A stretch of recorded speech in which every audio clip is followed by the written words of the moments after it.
Olá, alunos, tudo bem? Eu espero que sim. Bom, eu quero dizer para vocês que eu tô morrendo de saudade, que eu tô torcendo para que tudo isso passe logo, né? Mas graças a Deus estamos bem, né? Nossa família, estamos tendo condições de ficar dentro de casa, né? Mas assim, tranquilos. E que bom que existe a internet, que é por onde a gente vai conseguir dar continuidade ao nosso trabalho de sala de aula. A aula remota é um momento ao qual a gente vai poder tirar as dúvidas, né? E ter um pouquinho mais de interatividade e ter a sensação de estar um pouco mais perto. Voltar à rotina, mesmo que de modo diferente, é importante, vai ser bom para todo mundo.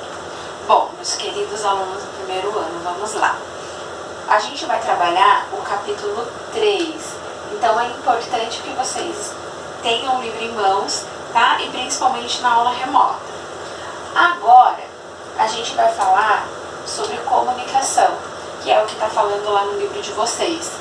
Comunicação, então, forma de interação entre os interlocutores. É um modo ao qual eu consigo expressar tudo aquilo que eu estou sentindo, aquilo que eu preciso, os meus anseios. Então, percebam que toda a comunicação, o ato da fala ou da escrita, ela é carregada de intenção. Então, entender o molde, entender as características do gênero, colocar isso e passar isso para o outro de maneira seletiva é muito importante. E como você faz isso? Entendendo o que é comunicação, sabendo os elementos dessa comunicação, entendendo o que é gênero textual e tipologia textual. Então a gente vai ver tudo isso. Algo importante. As redações da semana vocês vão fazer pelo computador, mandar para mim por e-mail, eu vou corrigir e vou reenviar, tudo bem? Depois eu vou falar o meu e-mail para vocês lá na aula remota. Então, vamos lá. Partindo desse princípio de interação, a gente então tem lá na pré-história. Lá eles não tinham aquisição de fala como nós temos hoje. Então, eles tiveram um artifício para conseguir se comunicar. Então, eles usavam as artes rupestres para poder comunicar-se entre eles, para ter essa interação social, não é? E tão importante foi isso que os historiadores conseguiram ter noção de tudo o que aconteceu naquela época para que a gente pudesse entender o nosso futuro. Porque entender o passado, saber que o passado é importante para compreender o futuro, para dar caminho ao futuro. Então, olha lá, a gente a olho nu não consegue entender, mas através de uma ideia, né, do que significa esses símbolos, da coerência que tinha estes símbolos, os historiadores conseguiram entender o que ali estava sendo anunciado. Então percebam, havia uma sequência muito lógica já aqui nesta época, né? Então, por que ia ser diferente depois da aquisição da fala? Não é. Então, vamos entender. Aqui, a gente bebezinho, estamos chorando. Lá na pré-história também, eles foram bebês um dia. E também tinha essa mesma construção de comunicação através do choro. Então, quando a criança chora, o pai sabe que algo não está bacana, sinaliza isso para a família. Então, ou é uma cólica, ou é fralda, ou é fome, né? Depois que a gente cresce, a gente tem a aquisição da fala, a gente ainda continua chorando, mas a gente troca. Ao invés de ter isso exclusivamente como comunicação, a gente tem isso como demonstração dos nossos sentimentos, que também é um tipo de comunicação. Percebem? Então, olha lá. Produto de interação do locutor e ouvinte. Portanto, é um produto de duas faces, porque eu sempre vou ter o falante e vou ter o ouvinte. Para que eu consiga ser assertiva e fazer com que o meu ouvinte entenda, compreenda exatamente o que eu quero dizer, eu preciso, então, entender qual é a construção da tipologia e do gênero textual para a situação. Então, vamos pensar. Para que eu tenha essa interação, eu tenho que ter os elementos muito bem coordenados, tanto na escrita quanto na fala. Então, olha lá, queridos. Eu tenho um emissor. Eu, enquanto professora neste momento, estou sendo a emissora, porque eu estou passando para vocês uma mensagem. essa mensagem é o nosso conteúdo, na verdade, e está sendo transmitida através de linguagem escrita e linguagem verbal. E eu tenho aqui eu falando todo o conteúdo e vocês aí em casa estão recebendo. Então vocês são os receptores. Para que esta mensagem seja compreendida, eu preciso usar um código. Qual é o nosso código? Língua portuguesa. Então, a professora a Taliane, por exemplo, ela em muitos momentos vai falar em inglês. Então, o código dela vai variar entre língua portuguesa e o inglês, certo? Para que isso aqui chegue até a casa de vocês, eu tenho um canal, que é o suporte por onde essa mensagem consegue ser transmitida entre o emissor e o receptor. No nosso caso, a internet é o nosso canal. Então, estes elementos, eles precisam estar em alinhamento, porque se houver alguma destoação de algum deles, pode estar quebra e eu não consigo entender. Que é onde acontece, por exemplo, de a pessoa não entender e não conseguir aquilo que ela queria, ou de ser mal interpretada, né? Daí a importância. Bom, comunicação. Palavra comporta duas fases do produto, que é o que a gente acabou de falar. A gente tem sempre a comunicação e a interação, e isso é algo social. Eu preciso disso para interagir e para estar dentro desse grupo social. Depois a gente tem a leitura e a escrita que integram essa dinâmica, porque quando eu escrevo, alguém lê e a gente vai tendo a interação a todo momento. Tudo bem? Existem maneiras de modalizar a palavra. Quando eu moldo esta palavra, eu dou uma estrutura a essa palavra, eu estou falando de tipos textuais. Usamos formatos para compor essa modalização. Eu componho, eu pego este molde, componho ela dentro de algum ato social e aí eu chamo de gênero textual. Olha lá que interessante. A gente então vai ver essas duas modalidades. O gênero textual são milhares, existem milhares. Então, a todo momento está tendo a construção e a gente está se comunicando através desses gêneros textuais. E o tipo textual, a gente tem 5. Então, vamos lá. A gente tem a narração, a descrição, exposição, argumentação e injunção. Aí, vamos voltar aqui. Vocês têm o quê? Uma imagem de trigo aqui. Alguém aqui come trigo? Eu espero que não, né? Porque senão morre gasgado. Trigo nem gostei. Trigo é um elemento da receita culinária, um ingrediente que dá base para muitas receitas. Para o bolo, para o pão, para a rosca. Mas ninguém come. Porque o trigo, ele não tem uma função dentro da culinária se a gente falar dele por ele. Assim acontece com os textos, com as tipologias textuais. É a estrutura que vai dar forma para os seus gêneros textuais. Mas você não vai, se você pegar só um tipo textual e colocar lá, não tem funcionalidade. Compreendem? Então, o tipo textual é como o trigo. Ele por ele não tem função, não tem uma função social, ele não consegue ser usado sozinho. Obviamente que aqui a gente está fazendo uma analogia para vocês compreenderem, beleza? Então, a professora não vai falar para vocês especificamente sobre cada item aqui, porque tcharam, vocês estão carecas de saber, porque a gente está falando disso nas nossas aulas. Abram um caderno de redação e vai ter um mapa conceitual lindo que a professora fez na lousa. A galerinha aí que é do nono, que foi do nono ano, o ano passado lá da escola, foram meus alunos e a gente também falou sobre esses tipos textuais. Então, vamos ver o que a gente tem de gênero aqui então. O gênero é a composição dos textos concretos produzidos por nós conforme a situação e o contexto exijam. Percebam, situação e contexto. Eu não vou, por exemplo, mandar uma mensagem pedindo um emprego, por exemplo, em alguma empresa. Este gênero textual mensagem não cabe para a situação. O que cabe para a situação? Uma carta de apresentação, um currículo. Então, estes gêneros textuais, eles cabem dentro deste contexto que é pedir um emprego. Percebe? Então, eu tenho que ter essa noção do que está sendo solicitado naquele contexto para eu poder colocar em prática o meu gênero textual.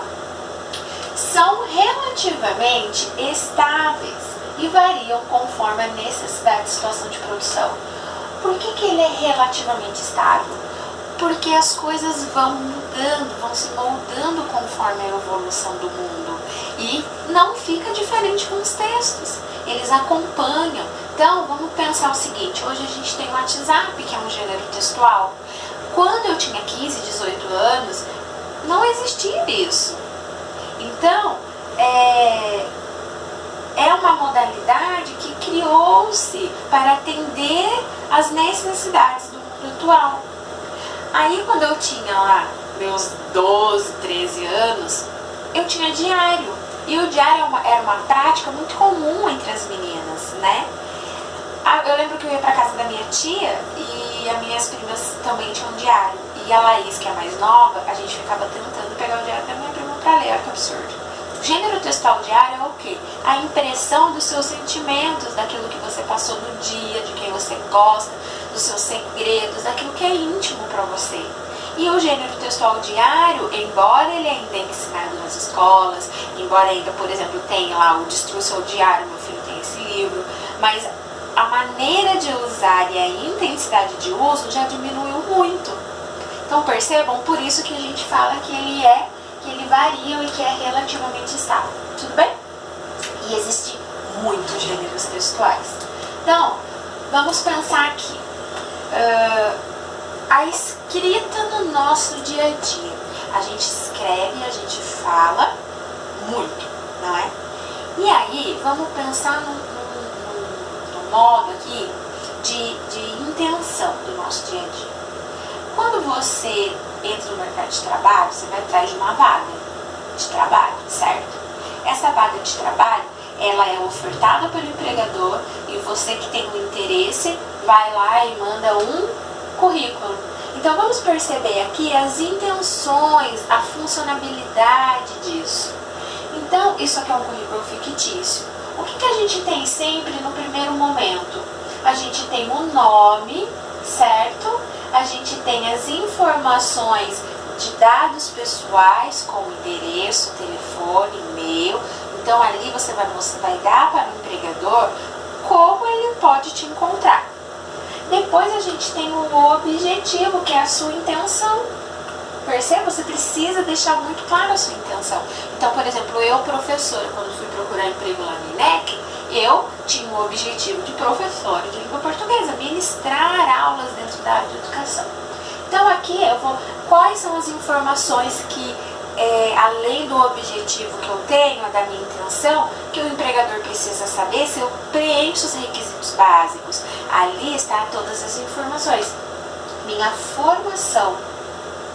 Além da minha formação, muitas empresas pedem que experiência. Eu quero ver se essa menina, né, se essa professora, ela já trabalhou com o mesmo público que a minha escola tem. Ela tem experiência nisso, talvez isso seja um ponto muito importante para a empresa. Saber isso além da formação, onde estudei, quais são os meus cursos. Então, essa informação também vai estar aqui, certo? Então, olha lá, competências e habilidades. O que eu já trabalhei, quais foram as minhas vivências enquanto professora, tá? Então, o que a gente observa aqui? Todo gênero textual tem uma função. E aí a gente vai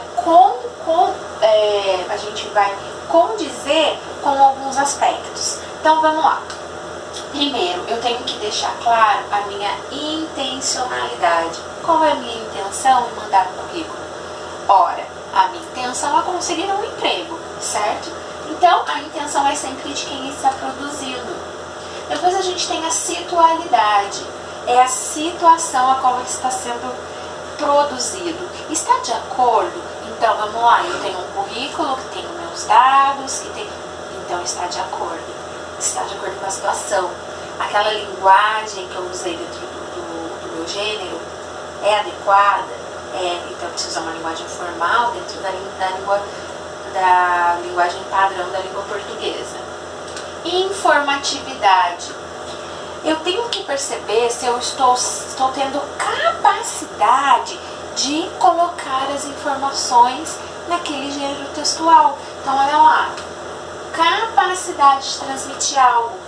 A pessoa que vai pegar o meu currículo, ela vai ver se eu conseguir de forma concisa e objetiva informar para ela o que eu desejo. Porque se não ficar claro, ela fala, ué, mas essa menina, ela tá querendo uma vaga como professora ou ela tá querendo uma vaga como cantora?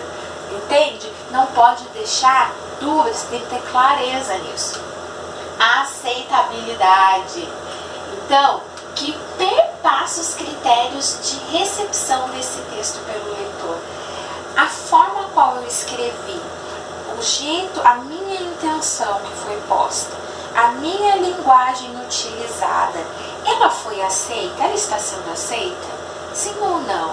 Então eu tenho que tomar cuidado e sempre colocar todos esses critérios na minha escrita, no meu gênero textual que eu estou produzindo. Muito bem. Agora, vamos pensar numa outra ideia de texto, que também vem através do nosso dia a dia. Aqui a gente vai falar mais de um gênero textual. Então, falamos do currículo, falamos do diário, falamos do WhatsApp. Olha lá. Imagine que você é um aficionado em histórias em quadrinhos que acompanha um blog no qual filmes de super-heróis são resenhados. Então aqui a gente tem, olha lá, história em quadrinho, que já é um gênero textual específico. Nós temos um blog e nós temos uma resenha de um filme. Então, história em quadrinho, blog, filme e resenha já são gêneros textuais. Ó, blog. Lembra que no início eu falei de diário? Quando a gente tem um blog, este blog ele é alimentado. E quando ele foi criado era para atender as necessidades das pessoas que trabalhavam mostrando sua imagem, mostrando o seu dia a dia. Então o blog ele tomou um espaço muito grande quando surgiu a internet e foi deixando de lado o diário. O blog ele não tem uma estrutura fixa, mas você vai colocar a sua intenção, você vai colocar a sua informação de acordo com aquilo que você deseja. E a linguagem utilizada no blog vai depender do seu conteúdo. Se eu vou fazer um blog como professora, falando do meu dia a dia, dando exemplos de atividades que eu dei, obviamente que eu preciso trazer dentro de uma linguagem mais formal. Se eu vou falar do meu dia a dia, mas de um esporte, de uma maneira mais pessoal, então eu posso usar uma linguagem mais informal, lembrando que sempre respeitando a linguagem padrão da língua portuguesa. Então, olha lá, neste blog eu vou resenhar. O que é resenhar? É você fazer um pequeno resumo do filme ou do livro, né, do objeto resenhado, trazer essa ideia compactada, que você não vai contar tudo, mas vai contar um pouquinho da história, o enredo mais básico, né, quem são os atores, os personagens, enfim, e você vai tecer ali a sua opinião. E aí o que você vai fazer nesse momento, queridos? Você vai indicar este filme para outras pessoas. Você vai indicar este blog para outras pessoas. Quando você faz essa indicação nas redes sociais, você está fazendo um post. Olha lá, post é outro gênero textual que a gente encontra nas redes sociais, que são um gênero dentro do outro. No post você pode fazer de uma maneira mais rápida, mais informal, mais pessoal, interativa, fazendo com que o outro entenda aquilo que você está falando. E nossa, olha só, bem interessante essa resenha desse blog, Então eu vou lá no blog. Percebe? Bom, então, olha lá os gêneros textuais. Blog, usa a internet para isso. Resenha, a resenha eu encontro em livros didáticos, eu faço resenhas na faculdade, faço resenhas na escola, faço resenhas mesmo que curtas para fazer indicação, e eu posso fazer isso mesmo na minha rede social com um post, né? Então, post em rede social, fazendo recomendação. Relato, quando a pessoa fala desse blog aqui, ó, que tem resenha de histórias e quadrinhos de super-heróis, eu estou contando o meu relato da minha vivência naquele blog. Então eu estou relatando que para mim foi muito interessante, é algo pessoal, foi marcante ler aquilo. Olha lá que interessante, né? Então a gente também tem o depoimento, que o depoimento ele vai estar dentro da resenha, que são as experiências que você teve lendo aquele blog, certo? Então, o que a gente sempre precisa ter em mente? A intenção, a situação a qual este gênero está envolvido, essa informação está sendo passada de modo assertivo, a informação que tem está condizente com o gênero. Então, eu tenho um blog, se eu fizer uma resenha de um filme que eu assisti, está condizente, né? Está de acordo, a informação está de acordo com a situação do gênero. A aceitabilidade. Qual é a aceitabilidade do meu público? Então eu preciso perceber o que o meu público gosta. E aí eu vou colocar isso. Ok? Bom, a depender da situação, um ou mais fatores serão preponderantes. Então vamos pensar. No currículo e no blog, o que é preponderante? Primeiro vamos lá. Preponderante é aquilo que tem relevância, né? Então, no currículo e no blog, a informatividade lá, a informação que você deseja é um dos fatores importantes. Mas em espécies diferentes. Porque aqui eu tenho a ideia de convencer o outro a contratar os meus serviços. Aqui eu tenho a intenção de convencer o outro a gostar daquilo que eu escrevi e a divulgar aquilo que eu escrevi, o meu blog, né? No post de recomendação de rede social, a intenção e a modalização se justificam. Então, no post, qual é a minha intenção com esse post? O que vai justificar o fato de eu fazer um post é justamente a minha intenção.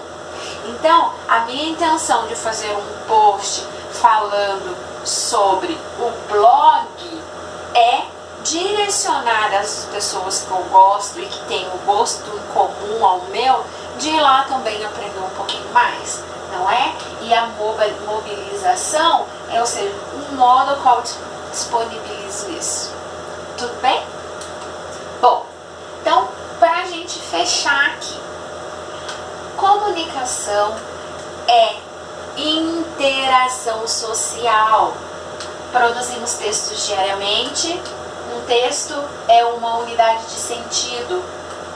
A construção de sentido que o texto advém, principalmente da interação entre o autor, texto e leitor. Os gêneros textuais cotidianos estão relacionados às práticas linguísticas do dia a dia. Então, o gênero textual está na vivência diária daqueles que a gente convive, né, com a gente mesmo.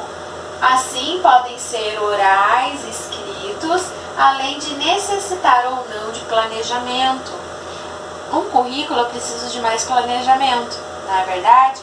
No meu diário eu não preciso de planejamento. No meu blog preciso de planejamento. Então, isso vai mudando, tá? A nossa aula aqui, por exemplo, né? Ela é um gênero textual a qual necessitou de um planejamento. São exemplos de gêneros cotidianos, olha lá, currículo, vou vir pra cá um pouquinho, carta de apresentação, agenda e pauta de reunião, diário, blog, post, e-mail, relato, depoimento, testemunho, etc. A carta de apresentação nós fizemos em sala de aula 2. Nós fizemos uma em vídeo e fizemos escrita, né? Então, percebam que vocês já estão ambientados neste assunto. Hoje a gente finaliza.